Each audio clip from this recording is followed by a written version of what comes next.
ताकि बिहार का कोई भी समाज का वर्ग, वो वर्ग जो अपने आप को दुखी फील कर रहा है, अकेला फील कर रहा है, वो यहाँ आए, अपनी आवाज रखे, इस विश्वास से रखे कि जब सुराज, प्रशांत किशोर और हम सब युवाओं की ताकत और आवाज आपके साथ है। आपको व्यवस्था से डरने की जरूरत नहीं है, व्यवस्था में गलती और जाति करने वालों से डरने की जरूरत नहीं है।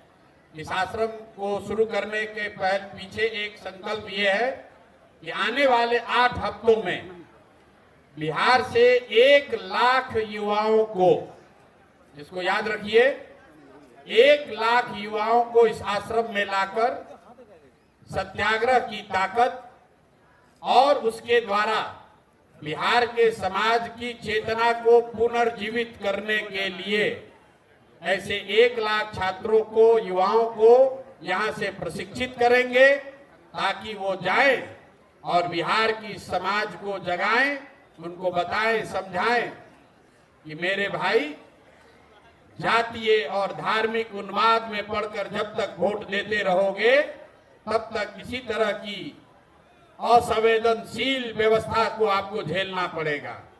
एक बार अपने और अपने बच्चों के भविष्य के लिए, उनके अच्छी शिक्षा के लिए, उनके रोजगार के लिए, बिहार में पलायन बंद हो उसके लिए, किसानों की समृद्धि हो उसके लिए, महिलाओं को रोजगार मिले इसके लिए, इन संकल्पों के साथ ये रास्ता युवाओं को मिले कि सत्याग्रह के जरिए इन संकल्पों को कैसे पूरा किया जा सकता है।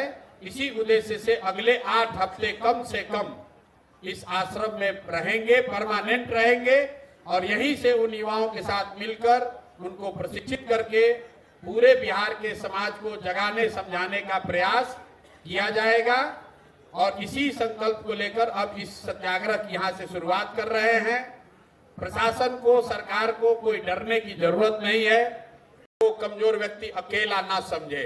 अगर व्यवस्था आपके खिलाफ, ये जो सरकारी कामकाज में बाधा का कानून का इस्तेमाल करके लोगों का आवाज दबाया जा रहा है, उसके खिलाफ ये आवाज है। और जो 6 तारीख को हुआ है, एक भी पदाधिकारी को छोड़ेंगे नहीं।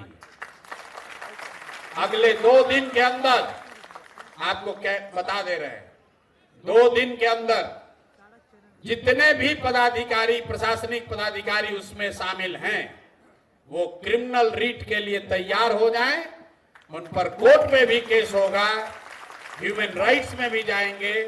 बिहार में ये मापदंड तय फिर से किया जाएगा कि यहाँ पर लोकतंत्र है, ये लोकतंत्र की जननी रही है, इसको लाठी तंत्र बनाने की अनुमति किसी को नहीं दी जा सकती है। और अगर कोई लाठी तंत्र बनाया है तो बिहार के युवा, हमारे जैसे लोग पूरी ताकत से खड़े होंगे, डरने वाले नहीं है। गांधी जी के मूर्ति के नीचे से हटाया तो गंगा जी के गोद में आकर बैठ गए। और ये जो गांधी जी की मूर्ति पीछे लगी हुई है, ये सरकार का चरित्र भी दिखाता है। ये बिहार के बच्चों ने बनाया है, जरा देखिए इसको पीछे। सरकार के और यहाँ के अपने आप को गांधी के फॉलोअर कहने वाले मुख्यमंत्री जी के कहने पर ये यहाँ के बिहार के कुछ बच्चों ने इस मूर्ति को बनाया है। और बनाने के बाद इस सरकार ने उन बच्चों को पैसा तक नहीं दिया, तो उन बच्चों ने इस मूर्ति को हम लोग को दिया।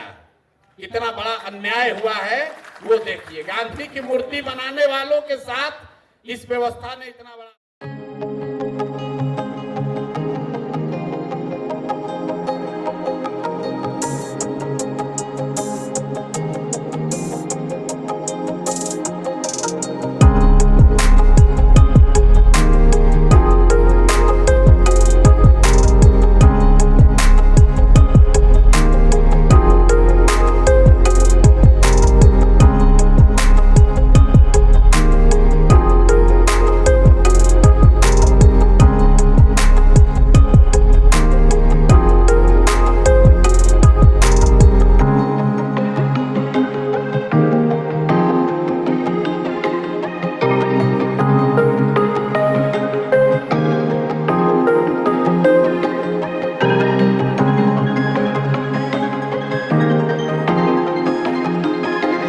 साथियों, हम जिस रास्ते पे हम लोग चले हैं, किसी भी प्रकार का कोई घाटा, कोई विश्वास ना आए।